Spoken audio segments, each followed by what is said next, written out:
Hello group, we're back with an engine review.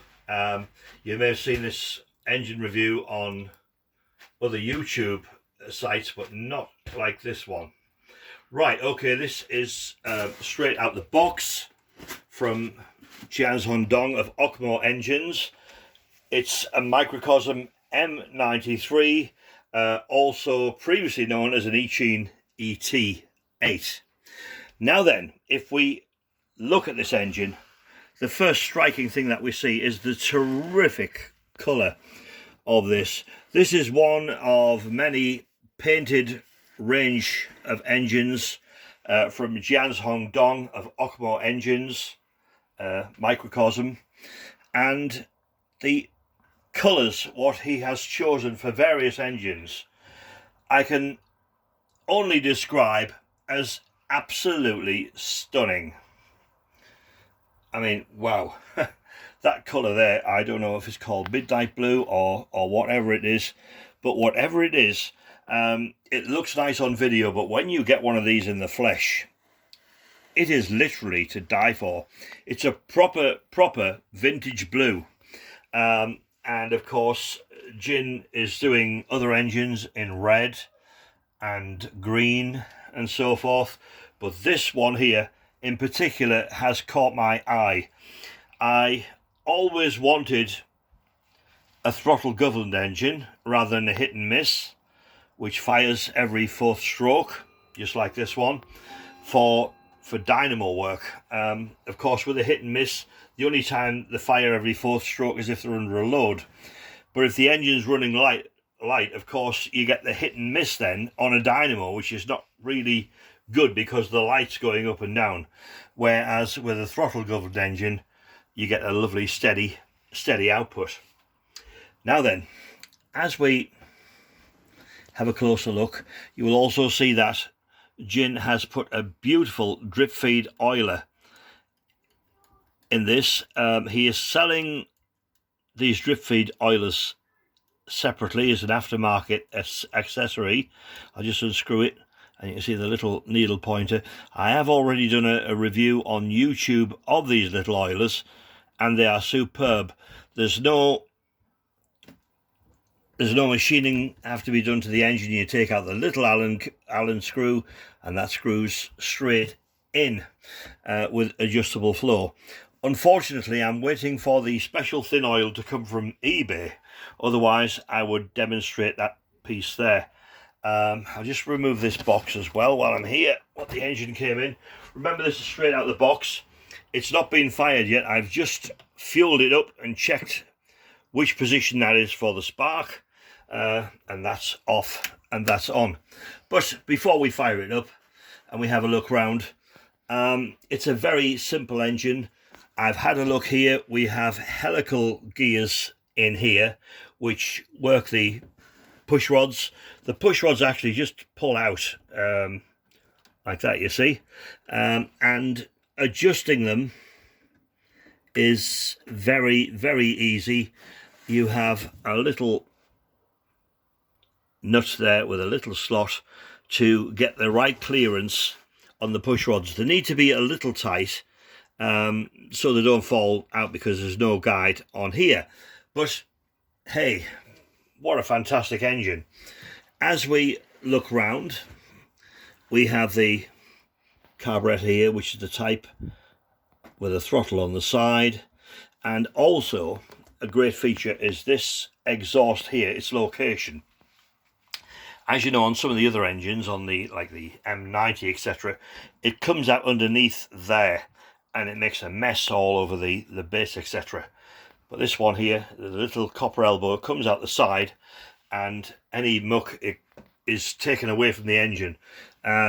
Great feature that. I've just fueled the engine up. As you can see, I haven't put much oil in it. You can see by the colour there. Very weak mixture, just enough to lubricate the engine without it throwing out all mess all over. I haven't started up yet. I've put my finger over there and drawn some in the cylinder, and that's as far as I've got. But hey, just keep looking at that engine, and we put this one next to it, and you look at them Allen screws there, and you look at them, little weedy, horrible things, and you look at these here, and there's no comparison. The actual build quality is so superb. And of course, with these, if you have to do any adjustments or you want to replace any parts, these come out easily because they are made of quality metal, unlike the one on this one where I've had to replace every one because they just round off. The steel is so soft. Anyway, the moment of truth is here. I put the batteries in.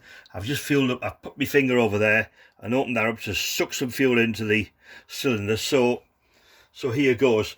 Remember, this is not a hit and miss engine. It's just a straight stock 4-cycle engine of the type that would have been used in the early 1900s, which were usually a dual fuel engine that run on petrol and kerosene, or paraffin as people called it. But this is a beautiful engine. As I say, it's for dynamo work. I've got a dynamo here and I'm going to try it in a moment, but let's give it a run.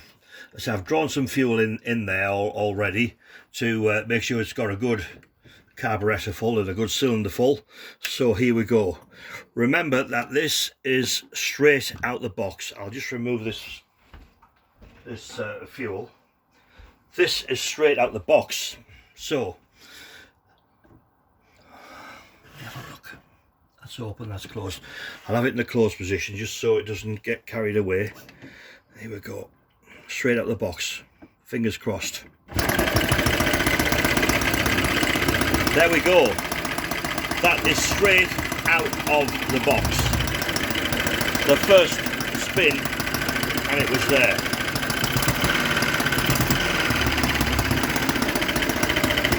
Isn't that absolutely gorgeous?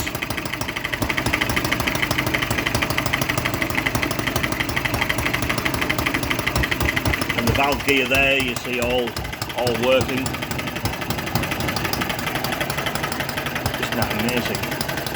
I have big plans for this engine, very big plans for it, which you will see in the coming months. That was straight out the box. It's had no pre-runs, nothing. I've put a little bit of oil on the valve gear and a little bit here and there. But that's it. That's all I've did. And of course, with this being a 4-cycle engine and not hit and miss, which, you know, fires intermittently, with this firing every 4th stroke, you will need to put water in the hopper because these engines will get warm firing every 4th stroke. So as soon as I get some oil for this little oiler, we'll have that running as well, and a full demonstration of that. As I said, this is for dynamo work, and this is the perfect machine to run a dynamo. I have a couple of dynamos in the workshop, and I've got one in here, but the ones I've got are not really big enough for this, so I've got the feelers out for one. I sold several to a friend on Facebook, and I'm asking if he'll sell me one back to get the scale right. But however, okay, I've got this little vintage dynamo here running a lamp. It did have a filament lamp in there, but I've changed it for an LED. It's a lovely old thing, and we'll give that a go. I think we'll give it a whirl and we'll just see what happens. Oh, it's a bit low, that. I'll stand it on the box. Just bear with me a moment, and we'll give a demonstration of a 4-cycle engine running the dynamo. So if we just put that on there, like so, box to stand this on. This will do. This little box here. So if I stand that on there, just so the belt isn't fouled by anything. Right. Now I'm going to hold all this together. Let me have a look. Can you put your hand on there, Lynn?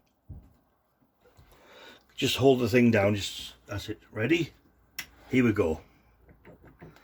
I say it's only temporary. This whole thing is going to be mounted on a big base with a fixed dynamo running lots and lots of lights. But we'll just see how it goes on here, because as I say, these are superb for dynamo work, with them firing every 4th stroke and not intermittently like you do with the hit and miss engine.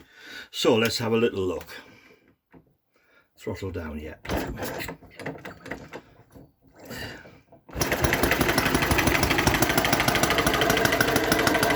There we go, how about that look? No flick, no flicker, nothing. Nothing at all.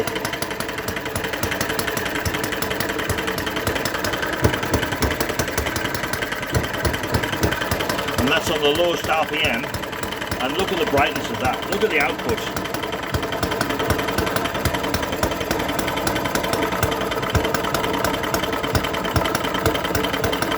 How good is that? And that's all down to this engine here. This little beautiful engine. Do a little bit more rest, I think. A little bit more. There we are. Let's go back on the dynamo. Isn't that wonderful? Isn't that absolutely wonderful? So there we go. The engine belts come off. But the engine does the job where I want it to, and thank you very much to Jians Hondong of OKMO Engines for supplying this absolute beauty. I only wish you could actually see this in the flesh, because the colours on video do not do this engine any favours whatsoever. So there we go. That's the Microcosm M93 painted, alias Eachine ET8. But that is an absolute beautiful engine. What you've seen there was no pre-runs, nothing, just straight out of this box. So it will now go on display. The other thing I've did as well, of course, it's not running on 3 batteries on 4.5 volt. It's actually only running on 2 batteries on 3 volt with a dummy battery in the circuit, which goes to prove that these engines will run on a low voltage and will prolong the life of the CDI unit running on a low voltage, and less chance of flyby here, of arcing across the porcelain in the spark plug, which I've seen so many times. Well, there we go. That's it. That's the review for this engine. I cannot praise this engine enough. I will be ordering another engine from Jin very shortly. You'll see what that is when it arrives. But if this is anything to go by, get yourself one. Don't listen to me harping on. Get yourself one. So there we are, the Microcosm M93 4-cycle engine. And you will see that with the lubricator on there, with less oil in the fuel. As I say, at the moment the fuel's more like 2-stroke petrol, but with a little less oil. But you'll see this in operation, and virtually straight petrol in the fuel tank and carburetor. There we are. Thank you for watching. Hope you enjoyed it. Have a great weekend. Love your engines. Thank you. Bye.